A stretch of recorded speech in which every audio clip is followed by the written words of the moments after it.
Take a guess at who is the all-time leading rusher in Miami Hurricanes football history. It might be a guy like Frank Gore, Edgerrin James, Willis McGahee, Clinton Portis, or even Lamar Miller, but it's neither of those guys. In the past few years, they've had dudes like DJ Dallas, Joe Yearby, and Mark Walton, but it's none of those players either. The answer is from a few years ago, and his name is Duke Johnson. A couple days ago, he was released by the Houston Texans, and prior to that, he was on the Browns for a while. He never had over 500 yards rushing in a year, and although he was primarily a pass catcher out of the backfield, you could say his career never lived up to the hype he had coming out of college. Duke was a 5-star in high school and had all the potential in the world.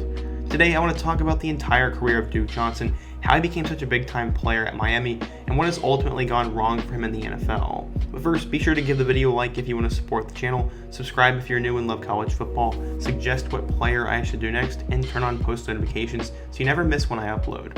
I gotta make a disclaimer before the video starts, as I do not think Duke Johnson is the most talented running back in Miami history or the best in Miami history, but someone can argue it because he holds multiple school records, and I mean he has rushed for more yards than anyone else, so you can't say there is a running back above him in terms of stats.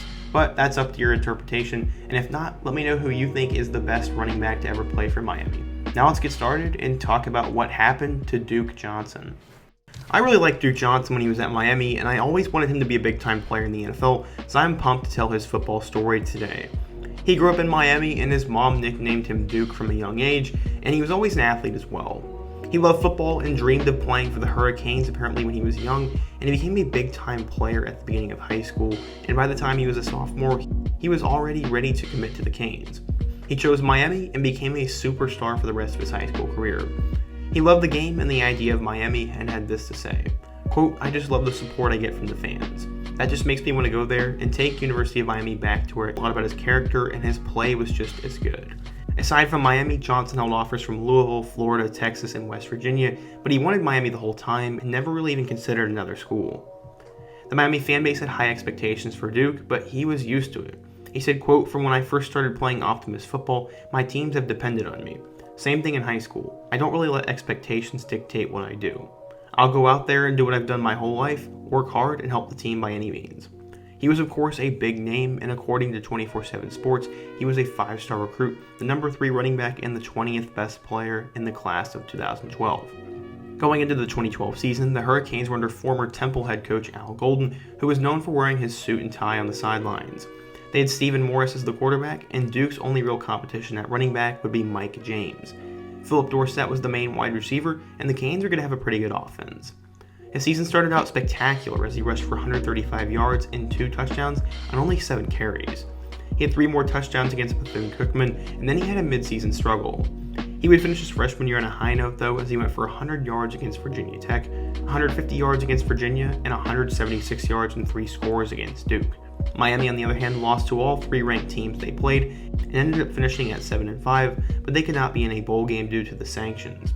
Duke ran for 947 yards and 10 scores, and certainly lived up to all the hype he had as a freshman.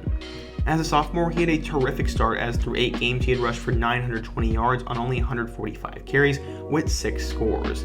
He'd also have 4 catches out of the backfield for 77 yards, and he went for over 100 yards rushing in 3 of those games, but against arch rival Florida State, something would happen. Down 35-14 late in the 4th quarter, Miami elected to go for it on 4th and 2 from the Seminole 26. Johnson would get the ball up the middle, but was stuffed and turned the ball over on downs. The pile of bodies landed really awkwardly on his leg, and Johnson would have to be helped off the field. He was in tears as he broke his ankle and would have to have season-ending surgery. This was tough for Duke and hurt Miami's season as well. The Canes would not have beat Florida State in that game, but they might have been able to beat Virginia Tech and Duke, and they could have finished the regular season with 1 loss, and it could have ended all differently, but we will never know. Miami lost to Louisville in their bowl game and finished with a 9-4 record. Duke was back for the 2015 season, and this would be a huge year for him. Brad Kaya had become the team's quarterback as a freshman, and people had high hopes for the Canes season.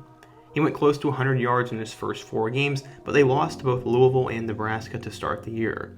He then went on a memorable tear, starting with 155 yards against Duke, 162 yards versus Cincinnati, 249 yards versus Virginia Tech, 130 against Florida State, and finally 89 against Pitt. Despite the tear, Miami went 3-3 in that stretch, and they got matched up with South Carolina in the Independence Bowl, where they would go on to lose. After his terrific junior year, he broke the all-purpose yard record and would break the rushing yard record as well, and he had a choice to make on whether he would return for one more year. He said, quote, "I don't think there's much more I need to prove on the field. I'm not saying there's no room to get better. There's always room to get better in any aspects of my game, but in terms of on the field, there's not much more I need to prove." He ended up leaving for the draft and was one of the top prospects. Here's what Walter Football had to say about his game. For the NFL, Johnson is a future starting running back who can be a 3-down player. He should be a feature back who racks up lots of yards on chunk plays.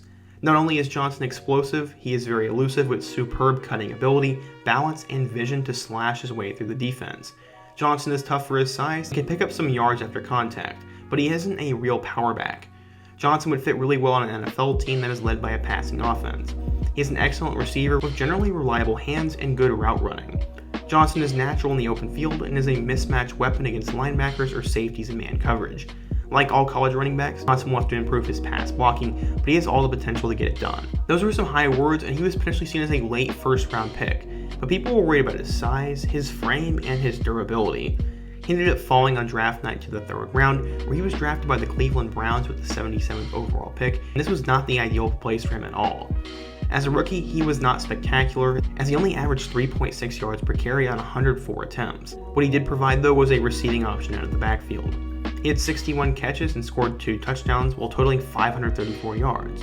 In his second year, he rushed for 358 yards and had 514 yards receiving, and he had 1 touchdown total. 2017 was a bit better as he had 348 yards rushing and 4 scores, with 693 yards and 3 touchdowns through the year, so you could say he was showing the flash that he was drafted to do. In 2018, there was more competition though, with Carlos Hyde and rookie Nick Chubb coming in, and his numbers would take a hit. Eventually, the Browns decided to move forward with Chubb and trade him to the Texans for a 4th-round pick. He'd get a chance to play a lot as Johnson finished the 2019 season with 410 yards rushing and 2 scores to go along with 44 catches for 410 yards and 3 receiving touchdowns. 2020 was not too kind to him though, as he had a career low in receiving yards, and it was his 2nd worst year rushing-wise. He just wasn't going to be a part of the Texans' future, and as of February 26, he was released by the Texans and will have to find a new home. So what happened to Duke Johnson, you may be asking? Well, he was kind of screwed from the start, as he was put on the worst team in the NFL with the Browns, and they definitely stunted his growth, as the scouting report said he needed to go to a team that was good at passing, and the Browns were anything but that. He was undersized and didn't have a chance to ever carve out a role as a real running back, and this was tough for him. In Houston, he was brought in to be good, but he struggled running the ball and never took off the way he was supposed to. They brought in David Johnson in 2020, and he basically became the main back and took Duke's spot, and he ran with it. Duke was a great player, of course, and did not have a bad NFL career by any means, and we don't even know if it's over yet, but I think he should have switched positions to wide receiver, and that could have changed the outlook of his career, and definitely getting sent to the Browns was practically a death sentence for his growth. It is crazy that he holds the school record at Miami for rushing yards and all-purpose yards, and he was a really fun player back in the day, and I wish him nothing but the best this year. But what do you make of his NFL career, and where do you think he will go next, if at all? Let me know your thoughts on Duke Johnson's career and answer those questions down in the comment section, and also be sure to let me know what player I should take a look at next. I love making these kind of videos, but I need your guys' support as we're going to have a huge month of March, so be sure to give the video a like, subscribe if you have not already, and check out all my other videos, including my video about what happened to Brad Kaya. I hope to see you guys again soon, but until next time, peace.